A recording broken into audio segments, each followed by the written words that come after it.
प्रधानमंत्री नरेंद्र मोदी आज नई दिल्ली में मुद्रा योजना के 10 वर्ष पूरे होने पर लाभार्थियों से बातचीत करेंगे। यह संवाद सुबह 9 बजे से शुरू होगा। प्रधानमंत्री मुद्रा योजना के अंतर्गत अब तक 32 लाख करोड़ रुपए से अधिक के 52 करोड़ से ज्यादा ऋण स्वीकृत किए जा चुके हैं। प्रधानमंत्री नरेंद्र मोदी ने 2015 में इस योजना को गैर कॉरपोरेट, गैर कृषि, लघु और सूक्ष्म उद्यमों को 10 लाख रुपए तक के जमानत मुक्त ऋण प्रदान करने के लिए शुरू किया था। हमारे संवाददाता ने बताया कि इसका उद्देश्य वित्तीय समावेशन को सुविधाजनक बनाना और उद्यमियों को सशक्त बनाना है। राष्ट्रपति द्रौपदी मुर्मू को पुर्तगाल के लिस्बन शहर के प्रतिष्ठित सम्मान की कुंजी प्रदान की गई। ऐतिहासिक कैमारा म्युनिसिपल de लिस्बोआ में मेयर कार्लोस मोएदास ने प्रतीकात्मक रूप से उन्हें आधिकारिक तौर पर लिस्बन शहर की मानद नागरिक के रूप में मान्यता दी। लिस्बन शहर की कुंजी शहर का सर्वोच्च सम्मान है। समारोह को संबोधित करते हुए राष्ट्रपति ने कल कहा कि पुर्तगाल ने यूरोपीय संघ और यूसोफोन देशों के साथ संबंधों को मजबूत करने में भारत के लिए महत्वपूर्ण भागीदारी निभाई है। उन्होंने कहा कि पुर्तगाल में भारतीय चौथे सबसे बड़े समुदाय का प्रतिनिधित्व करते हैं और दोनों संस्कृतियों के बीच एक सेतु का काम करते हुए अर्थव्यवस्था में महत्वपूर्ण योगदान देते हैं। राष्ट्रपति ने रोजमर्रा की जिंदगी में भारत और पुर्तगाल के बीच लंबे समय से चले आ रहे सांस्कृतिक संबंधों के गहरे और स्थायी प्रभाव, दुबई के क्राउन प्रिंस और संयुक्त अरब अमीरात के उप प्रधानमंत्री शेख हमदान बिन मोहम्मद अल मक्तूम अपनी 2 दिन की भारत यात्रा पर आज नई दिल्ली पहुंचेंगे। वे विभिन्न मंत्रियों, शीर्ष अधिकारियों और उच्च स्तर के व्यापार प्रतिनिधियों से भेंट करेंगे। विदेश मंत्रालय ने बताया है कि प्रधानमंत्री नरेंद्र मोदी दोपहर भोज के दौरान क्राउन प्रिंस के साथ बातचीत करेंगे। शेख हमदान आज ही विदेश मंत्री सुब्रमण्यम जयशंकर और रक्षा मंत्री राजनाथ सिंह से भी मिलेंगे। हमारे संवाददाता ने बताया कि क्राउन प्रिंस शाम को मुंबई के लिए रवाना होंगे, जहां वे दोनों देशों के शीर्ष कारोबारियों के साथ एक बैठक में हिस्सा लेंगे। भारत और यूएई के बीच जारी घनिष्ठ संबंधों को उस समय नई गति मिली जब प्रधानमंत्री नरेंद्र मोदी ने 2015 में यूएई का दौरा किया। इसके साथ ही दोनों देशों के बीच एक व्यापक और रणनीतिक साझेदारी की शुरुआत हुई। दुबई ने यूएई के साथ भारत के वाणिज्यिक और सांस्कृतिक संबंधों को बढ़ावा देने में अहम भूमिका निभाई है। भारतीय मूल के लगभग 43 लाख लोग दुबई में रहते हैं और काम करते हैं। क्राउन प्रिंस की यात्रा भारत यूएई व्यापक रणनीतिक साझेदारी को और मजबूत करेगी और दुबई के साथ बहुआयामी संबंधों को और मजबूती प्रदान करेगी। गृह मंत्री अमित शाह जम्मू कश्मीर के 3 दिन के दौरे पर हैं। वे कल शाम श्रीनगर पहुंचे। उपराज्यपाल मनोज सिन्हा और मुख्यमंत्री उमर अब्दुल्ला ने हवाई अड्डे पर उनका स्वागत किया। गृह मंत्री मुख्यमंत्री श्री अब्दुल्ला के साथ पुलिस उपाधीक्षक हुमायूं मुजामिल के आवास पर गए। हुमायूं मुजामिल 13 सितंबर 2023 को दक्षिण कश्मीर के कोकरनाग इलाके में आतंकवादियों के साथ मुठभेड़ में शहीद हो गए थे। अमित शाह ने शाम को राजभवन में बैठकें की। हमारे संवाददाता ने बताया है कि गृह मंत्री ने रविवार को कई महत्वपूर्ण बैठकों की अध्यक्षता की। उन्होंने जम्मू क्षेत्र के कठुआ जिले में विनय सीमा चौकी का भी दौरा किया और अंतर्राष्ट्रीय सीमा पर सुरक्षा स्थिति का जायजा लिया।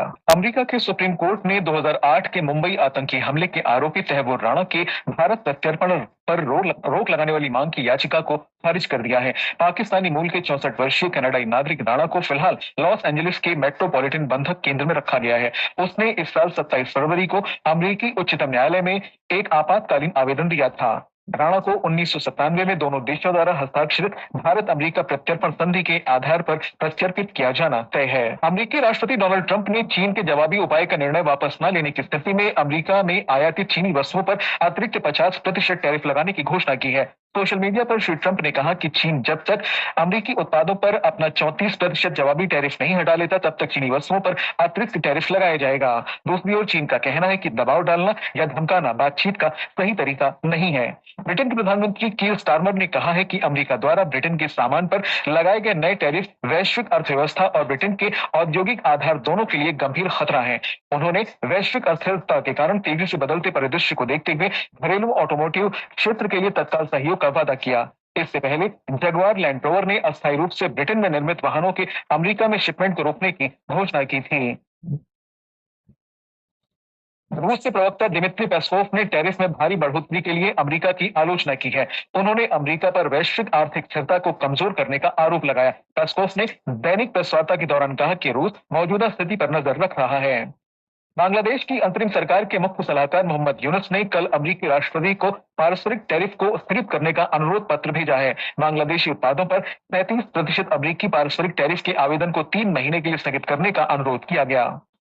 इस बीच अमेरिका के राष्ट्रपति डोनाल्ड ट्रंप ने कहा है कि ईरान के परमाणु कार्यक्रम के संबंध में उसके साथ सीधी बातचीत की जाएगी। उन्होंने ईरान को चेतावनी दी है कि वार्ता विफल होने पर उसे गंभीर खतरे का सामना करना पड़ेगा।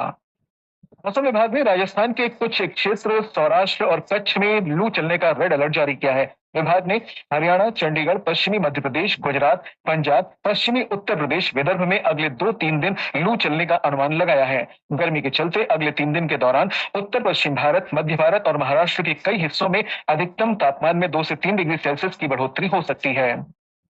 Indian premier league cricket IPL टी20 में रॉयल चैलेंजर्स बेंगलुरु ने मुंबई इंडियंस को 12 रन से हरा दिया। मुंबई में कल बेंगलुरु ने पहले बल्लेबाजी करते हुए 5 विकेट पर 221 रन बनाए थे। जवाब में मुंबई इंडियंस की टीम निर्धारित 20 ओवर में 209 रन ही बना सकी। आईपीएल में आज 2 मैच खेले जाएंगे। पहला मुकाबला कोलकाता नाइट राइडर्स और लखनऊ सुपर जायंट्स के बीच कोलकाता में दोपहर 3:30 बजे से होगा। वहीं दूसरा मैच चंडीगढ़ में पंजाब किंग्स और चेन्नई सुपर किंग्स के बीच शाम 7:30 बजे से खेला जाएगा।